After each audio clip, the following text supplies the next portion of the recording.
welcome to another edition of Health Matters. Because your health matters, we are committed to bringing you quality programming under a variety of topics to bring you information, because that information's power only when you act on it. Hi everybody, I'm Anna Marie Sinatra, your only host today of Health Matters, but I've got a real surprise for you again. Someone that we know and love is back here with us. But before I introduce her and who she brought with her, I hope I sparked your interest. I'm going to let you hear from one of our sponsors. Hi, I'm Joe DeMarco, founder and volunteer pilot for Wings Flights of Hope. At Wings, we know that health matters, and we are there to transport people when they need to travel for their medical care. We often see people that need to travel to other cities and get the best care that's available. And that's the purpose of Wings, is to never have transportation to ever stand in the way of someone receiving the best medical care available. Keep watching Health Matters and learn about all the things that are available to help people for a better life. And now, before we get started, let me thank Matthew Sauer from Mattress and More. You know him as Matty Mattress. I think I match him today. The little yellow mattress that he is his little icon there, who teaches us about the importance of what we're sleeping on for 8 hours a day. So we really appreciate his support in helping to keep this program on the air. And as I said, as promised, I have a very special person with me today. Health Matters presents Roads to Wellness with Jill O'Hara. Hi, Jill. Hi, Anna. Thank you for having me again today. I'm absolutely thrilled, as I always am, to be here. It's always such a pleasure to have you here. I feel like we're kindred spirits, you know, that we are doing a lot of similar work, similar but different in so many different ways. And you are up to so many amazing things. I have a hard time following you, keeping up with you on Facebook. Yes, I've been quite busy planning and executing a lot of events to bring awareness to the community about what holistic healthcare is all about. And I find that that really is part of my passion and my mission, I believe, to, you know, let the public know there are so many beautiful, wonderful tools and healers out there. And so yeah, I spend my time, you know, generating some interest. And but yeah, you can usually find what I'm up to on Facebook or on my website. And I know, because I that's how I keep up with you, to know all the great different events that are going on in the city and even in the suburbs, and all the free holistic health expos and all the great things you're doing. And thank you for that treatment that you gave me not too long ago. You're a great healer yourself. Thank you. You're very welcome for that. It's, as I said, I love helping people to heal. I really do. People don't understand their own innate ability to create a healing for themselves. And sometimes it's just a matter of being open-minded enough to start looking around you and see what's available. And speaking of open-minded, this is one of those programs where people have to open their mind and be open to possibilities and different modalities, because there's a lot out there to help us. And unless you stay open to it, you won't know about it. So and tell me who you brought with you today. Today I am absolutely just overjoyed to present Susi Rosinski from Far East Healing Arts. Susi is she's been a friend for a number of years now, and she's a wonderful healer and teacher, and so I welcome you today. Thank you, Jill. Welcome. It's a real pleasure to be here, and finally. I know. I've been hearing about you for a long time, so I'm very happy to meet you. Thank you. Very excited to hear how you're helping our four-legged friend. Yes, I'm so grateful that I have the ability to work with animals. Not everyone is always aware of how much our animals need this type of work. And can you tell me a little bit more? We'll let the public know that Susi does what's called Reiki, which is a form of energy healing, but I'll let you explain a little more about what Reiki is. Reiki is a Japanese technique. It's a very old technique for deep relaxation. Rei is means universal. Qi, or qi as the Chinese call it, is life force. We all have this innate life force. It's just like the electricity in our homes. We know it's there, but we don't really see it. Right. When problems occur with our bodies, whether it be a disease or lifestyle choice or an accident, the qi in our body becomes disrupted. I tell people, you know, it can be like a beaver building a dam in a creek. Now all of a sudden we have all this water or qi built up on one side, and the other side becomes depleted. One of the things that we have to be careful as healers is not to remove that blockage too quickly. So therefore, if we move it too quickly, there can be a healing crisis. We now flood the other organ with too much energy. Right. So, you know, you do have to take time in the healing process. Right. You know, I've actually heard that before too, and working with people's minds as a coach, you can't just go in there and attack a core belief or a structured thought or whatever. We have to sometimes gently, depending on the person too, Yes. gently go in and go after some of those thought processes. Yes, we're gently nudging the system back into wholeness. Yes, true. I do work with Reiki as well, as you know, and Right. oftentimes people will say to me, well, how many treatments do I need? And from my perspective, I usually tell them, you know, it takes oftentimes more than one, maybe a Yes, few, yeah, but it's unique to each individual, correct? Correct. And one of the things that I do with Reiki is I use also trained in acupressure for animals. So I use the energy of Reiki on the acupoints. So I didn't realize originally that that was how it's done in China through the medical Qigong. Really? Which is the basis for, the energetic basis for acupuncture. So you're saying that you use Reiki with acupuncture points? Yes. So I Oh. let the energy, the different types of energy, there's multiple types of energy within the Reiki system. There's one that works on the physical, there's one that works on the mental and emotional, and there's one that can help heal issues that are very distant, you know, maybe trauma that had happened years earlier. So it allows us to access things that were very old in the past. Right, exactly, because our bodies, being the energy capsules that we are, stores those memories in the cells. Right. And unless we learn to release them and let them go, Right. we And may suffer. The nice part about Reiki is that you don't have to go through a lot of therapy of maybe bringing up the trauma again and again. Correct. This allows it to be soothed over without huge amount of trauma being relived. Yeah. Wow. Yeah, I will definitely say for myself, this has been true. This is the road where I started onto Reiki, and it had to do with it was really more of an emotional trauma that I had not realized that I kept hidden inside. And it was gently released, and once it was released, the illness that I had been dealing with for 2 years was finally healed. Yeah. So Our organs in the Chinese system, the 5-element system, hold emotions. Yes, exactly. And as we know, our thoughts and emotions create our wellness or lack of. Yeah, So one of the great parts about Reiki is that it is so deeply relaxing. yes. When you become relaxed in a very deep state of relaxation, it allows all the energy to flow freely and balance itself. Yes, it really does.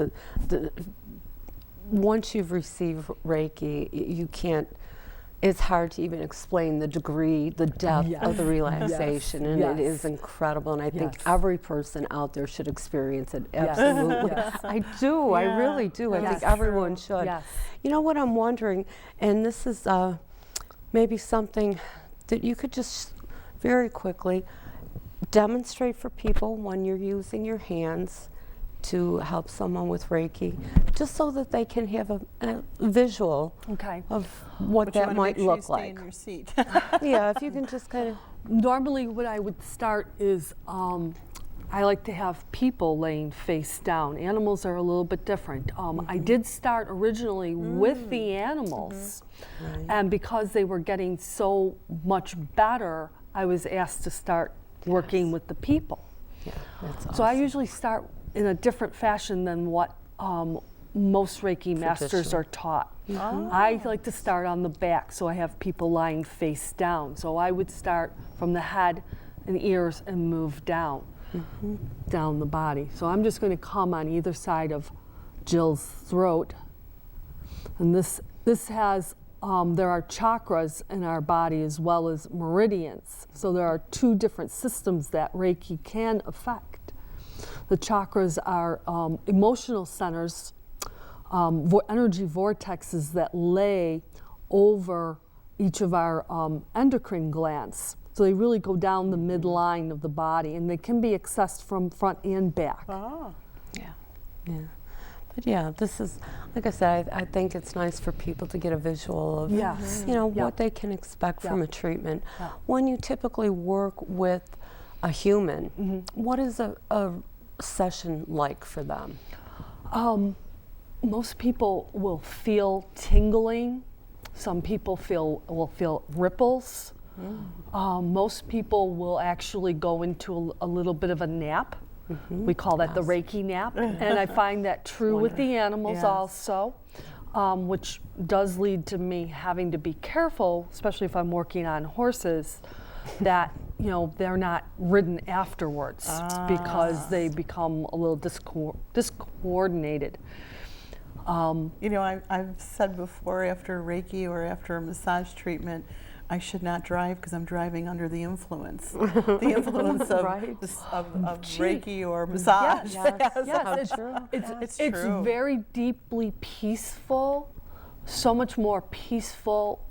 People feel like they've been hugged from the inside out. Right. Yes. Right. And what I didn't hear you mention, what I have felt so many times is the heat. I could feel people put their hands on me, and then all of a sudden it just feels like, and I'm someone who doesn't like real hot rooms and stuff, but the heat that comes from, it's a different kind. Yeah, it's very soothing, but some people will actually feel cold. Really? Yeah, it's just the different shifting of the energy within the system.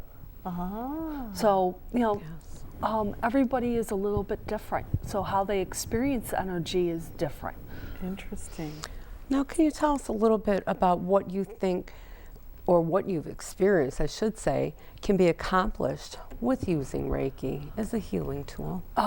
With the animals, like I said, I have the ability to heal physical problems. So say an animal has a tendon problem or a ligament problem, we find that I can speed up the healing process, and it's a deeper healing process. And because, especially with the horses, the veterinarians can come in with an ultrasound and look at the soft tissue, they can actually see how much quicker they're being healed. And they're like, wow, is that possible? It's simply because I'm increasing the vibration within the body. We are electric, and that's part of that whole chi. Bones can be healed faster. A lot of emotional problems with cats and dogs can be helped with. There are acupoints that I can use for aggressive behavior, and then use the energy of the Reiki to help with that. So it's a twofold method. And same with people. I see a lot of cancer patients for Reiki and the medical Qigong energy work.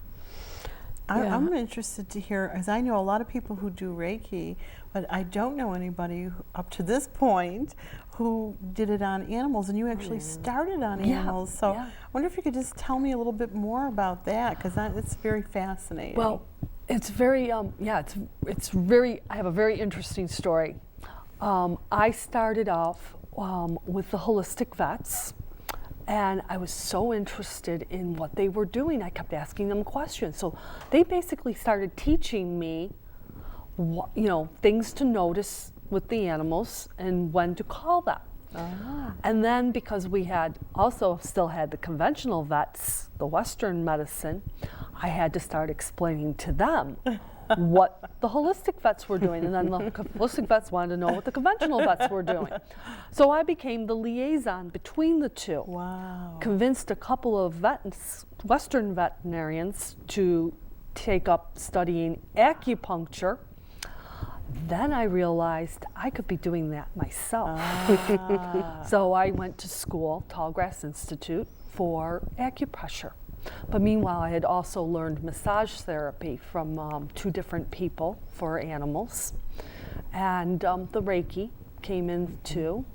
Part of the reason why I use Reiki more than I do the other 2 elements, the massage therapy or the acupressure, is sometimes the animal will be very, very sore, very tender, especially the horses.